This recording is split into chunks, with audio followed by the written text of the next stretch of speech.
I'm glad you introduced me. Good afternoon.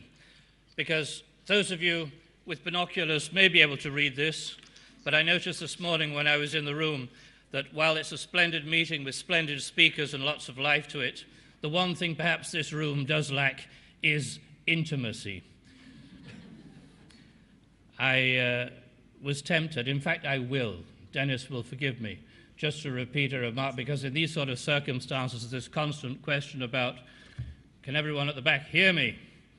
And it's a dangerous sort of question. Anders is approaching me in a very... Good Lord. Thank you very much, Anders.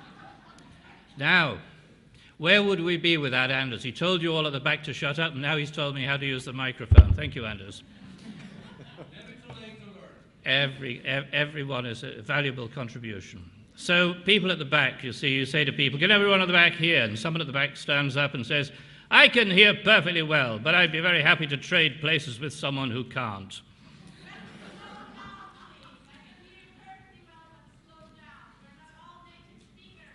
I'll slow down when I get to the important bits. I'm only doing the intro at the moment. As soon as we get to the song and dance routine, believe me, it will flow like Ginger Rogers and Fred Astaire. However, I'm just a journalist, right? So you asked me to come along today to talk about communication. I don't specialize in health. I have written a lot about health, but I write a lot about a lot of other subjects as well. But I do know a little bit about communications. I've been earning my living doing that for quite a long time. And I think this afternoon's session is as much about communications as it is about research or health. The subject that you've chosen, I think, is very well timed, because communication is changing. It's always been changing, but most of the time it's been changing rather slowly. More recently, it's been changing very fast indeed. And now it's changing almost out of recognition. Now, this is an earthquake for the media that I work in. One of the papers I work for was sold yesterday, but at the same time, I've just started working for a new television company. But it's an earthquake for everyone involved in health care communication, every aspect of talking about medicines, about therapy, about drugs, about research. Allow me to walk you very quickly through some of how I see the changes in communication. There was a time when the most information came from the person with the loudest voice. The most effective form of communication was to shout. That was before Anders came along and told us how to use the microphone. But gradually, technology took over. Ideas could move around more easily. Man started to navigate. Then he built roads. Then he discovered printing. This, I think, is actually an original of the first doctor's prescription ever to be printed. He learned to use flags to communicate. This one's a bit of an exclusive, actually.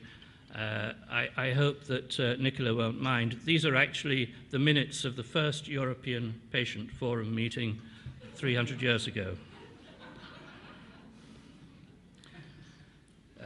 But you've got developments as people try to move along. And postal system, telephone, obviously, these technologies all emerged rather gradually. It took centuries, millennia for some of them, and most of them made it easier for one person to give information to a lot of other people. Now, the last couple of centuries have seen a huge and rather faster change, steady rise in technology, taking a sort of leap forward. I know you're scientific here, so I thought I'd do some deep science sort of slides. So here we have a graphic of the steady rise in technology that I plotted carefully with a whole lot of powerful input of data. And this happened because you had technology like the train made possible mass distribution of the first real mass communication, which was a newspaper. Not long after that, you got radio. Not long after that, you got television. And these developments in technology tended to concentrate the power of communication into very few hands. It turned into a system in which a few people at the top spent most of their time telling everyone at the bottom what the people at the top wanted them to know.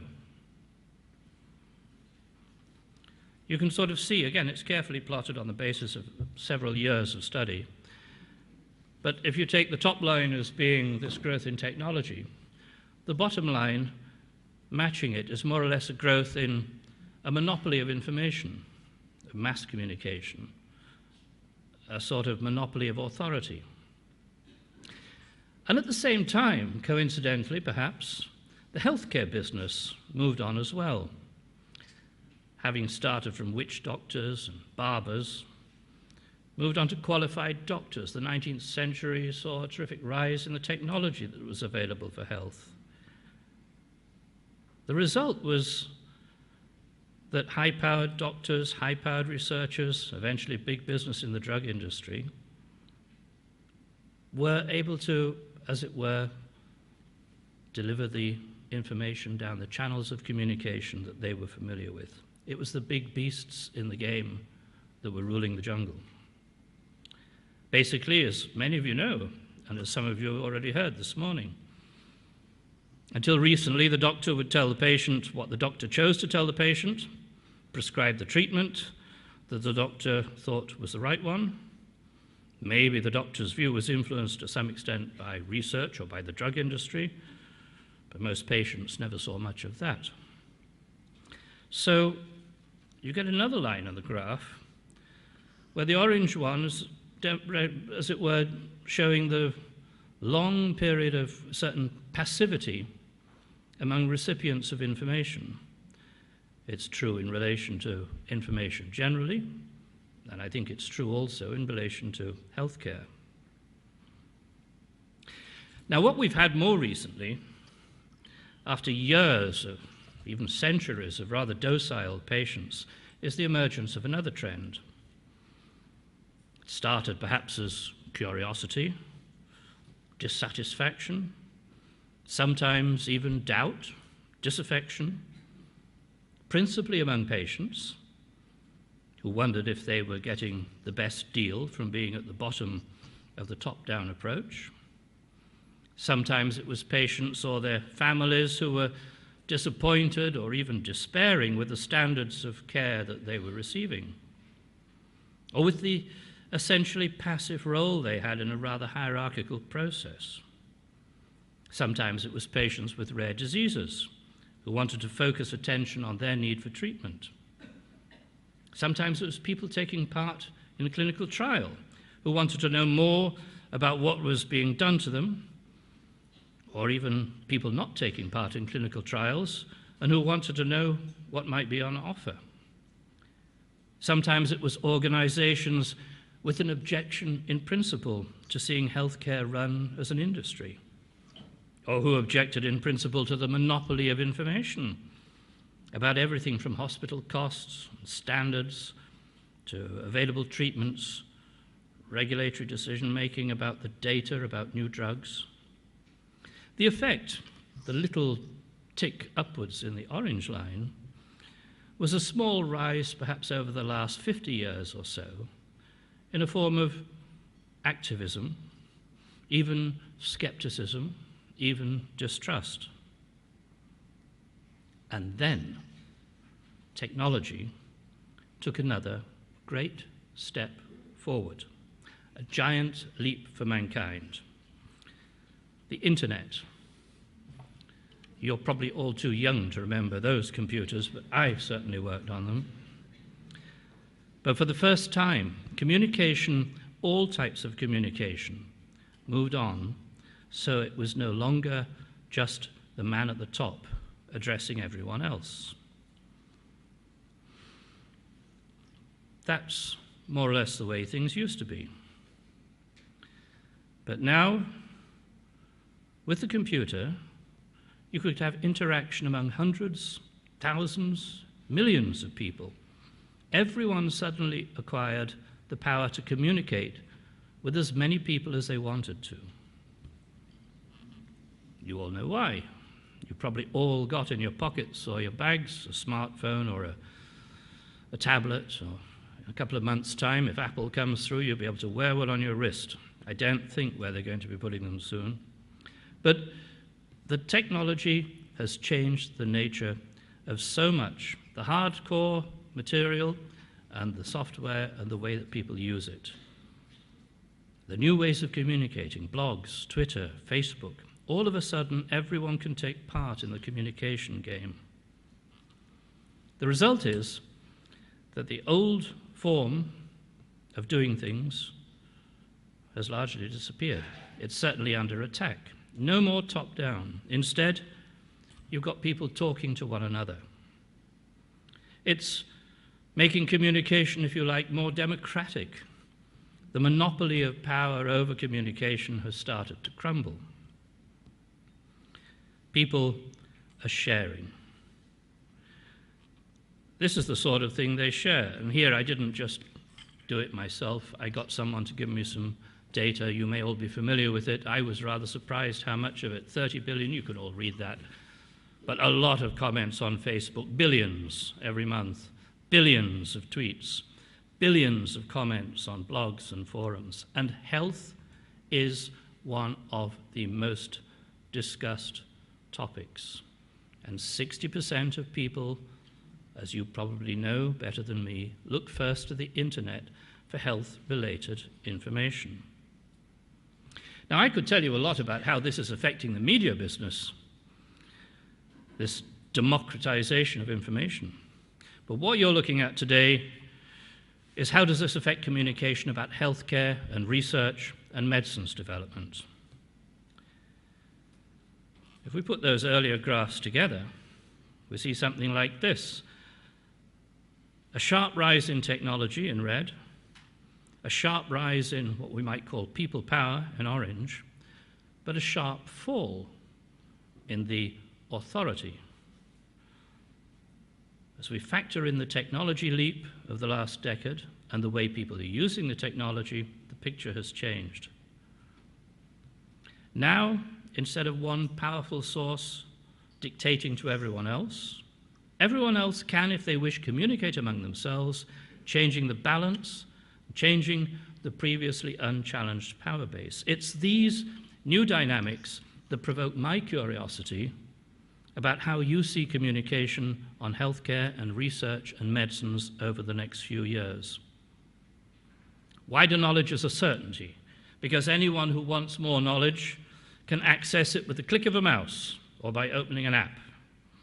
But that doesn't mean the same as improved knowledge, because one person's definition of improved knowledge might not be the same as another person's.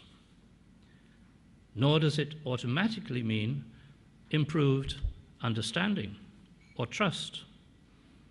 Nowadays, no one at the top can just say to patients or consumers or customers or the public, well, if you knew us better, you'd trust us more. So here's what we want you to know. Now trust us. It doesn't work like that anymore. Patients and consumers and customers, the public, can no longer be taken for granted. The paternalistic, top-down approach has been more or less eliminated by the rise in technology and the rise of, for want of a better expression, people's use of it, people power. I don't want to suggest that everyone who has traditionally been towards the top until now, that's the doctors, the researchers, the drug firms, is necessarily wrong. Nor am I suggesting that everyone else is always right. I honestly don't believe that all healthcare issues are best solved by a form of popular democracy. This can go right, or it can go wrong. In some instances, a majority can come up with an answer that looks right, but isn't. Vox populi is not always vox dei. The current measles outbreak in the UK, which some of you may be familiar with, is quite a decent example of that. Urban myths around the risk more than 10 years ago led to wide refusal of the MMR vaccination in one part of the country, and now measles is spreading rapidly among the teenagers who were never vaccinated, and the local population is queuing up to get the jabs that they refused a decade or so before. So there's going to be issues of trust right across the spectrum. If patients or the public have the right to question the traditional sources of information, they also have a duty to maintain a similar degree of healthy skepticism about all sources of information, including from other patients or consumers or customers or the public. The birth of a new technology-based democracy is not going to be painless. It's going to impose an even heavier duty of care on everyone. Perhaps I should say the infant democracy may have to struggle to achieve full maturity. The Web 2.0 and the smartphone are not the weapons of a coup d'etat. They are merely the tools to permit a better debate. So I hope this session is going to give me a clearer understanding of what you experts, and here I include the experts in the audience, the patients, the consumers, the customers, the public. I want to get a clearer idea of what you see in the needs for communication on research and the development of new medicines. Because for those of you in the audience, this meeting and this project is very much about you. You have the right to be involved in these discussions. You have the power to be involved through the new access and engagement that technology now offers. And you even have the explicit invitation through this meeting, through this EUPATI project. In the best case scenario, there could be some greater alignment with the leaders of the old order, taking more account of the new world and its changed relationships and winning back some trust. That could happen. And if that happens, it could lead to technology moving smoothly ahead and accompanied harmoniously by the authority of expertise and the full participation of patients, consumers, customers, and the public. But a lot of that depends on you. And I wish you good luck.